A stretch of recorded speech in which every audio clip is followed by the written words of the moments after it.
Bismillahirrahmanirrahim. Qala musannifu rahimahullahu ta'ala wa nafa'ana bihi wa bi'ulumihi fid dharaini amin ya rabbal alamin. Paslun ari ieu taji pasal tabtulu batal naon as-shalatu salat bi arba'a asyrata ku 14 naonana khoslatan tingkahna. Ku 14 perkara batal salat. Bil hadasi tegasna kahiji ku sabab hadas, bila mana urang keur salat terus berhadas maka batal salatna. Wa bi wuqu'in najasati sareng kadua sabab tumibana najis ilam tulqa lamun teu dipiceun eta najis halan dina pada harita. Min ghairi hamlin tina salianti najis bawana eta jalma. Wan kisyafil aurati sareng katilu kabukana aurat ilam tustar lamun teu ditutup eta aurat halan dina pada harita. Wan nutki biharpaini sareng ka opat ngucap biharfaini kana dua huruf au biharpin atawa kana sahuruf mufhimin anu ngagaduhan paham anu mere paham amdan kalawan ngahaja. Wabil muftiri sareng kalima ku sabab perkara nu ngabatalkeun kana puasa amdan kalawan ngahaja. Wal aklil kasiri sareng kagenep sabab dahar anu loba nasian halna bari poho.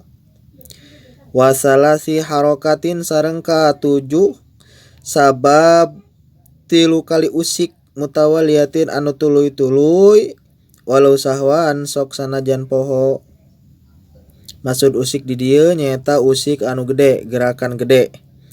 Sapertoskeun ngagerakeun sadaya ramo-ramo atanapi panangan 3 kali tuluy-tuluy sanajan poho maka dihukuman batal.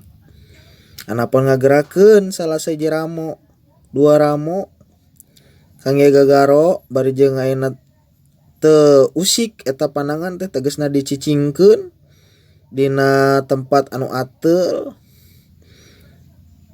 maka eta gerakan ngan saukur dietang hiji. Wal wasbatil fahisyati sareng kadalapan sabab ngajleng anu goreng lompat anu goreng. Wad darbatil mufritati sareng ka salapan neungeul anu tarik sabab neungeul anu tarik keur salat habek ka babaturan teh neungeul satarikna maka batal. Wa ziyadati ruknin sareng 10 sabab nambahan rukun fi'liyin anu bangsa pagawean amdan barina ngahaja. Ruku 2 kali dina sarakaat barina ngahaja maka batal salatna. Wa taqaddumi sareng miheulaan makmum ala imamihi ka imamna eta makmum biruknaini kalawan 2 rakaat kalawan 2 rukun biruknaini kalawan 2 rukun fi'liyaini anu bangsa pagawean duanana. Miheulaan 2 rukun ka imam kalawan rukun pagawean sepertinya miheulaan ruku jeung i'tidal imam masih keneh dina nangtung maca surat urang geus i'tidal maka batal salatna. Wa takhallufi sareng ka-12 nyulayaan imam bihima kalawan 2 rukun bangsa pagawean bi ghairi uzrin kalawan sabab teu ayana uzur kalawan lianti uzur.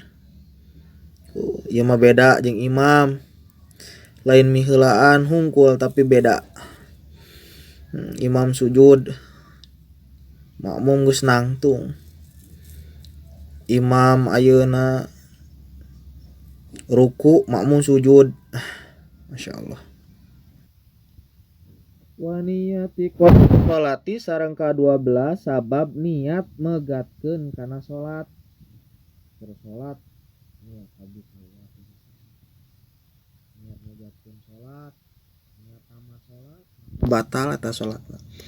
Wa ta'liqi qad'iha sareng ka-13 sabab ngagantungkeun atau nyumantelkeun pegatna salat bisain kana hiji perkara seperti salat erek dibatalkeun lamun aya tamu maka eta teh batal salatna.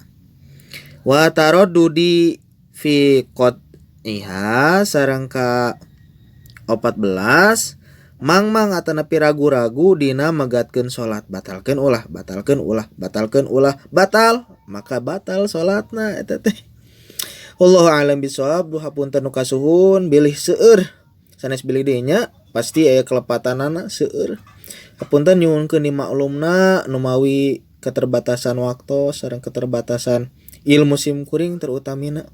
Mudah-mudahan we tiasa sasieun sabenerna bermanfaat khusus kanggo diri pribadi. Wallahu a'lam bishawab. Walhamdulillahirabbil alamin.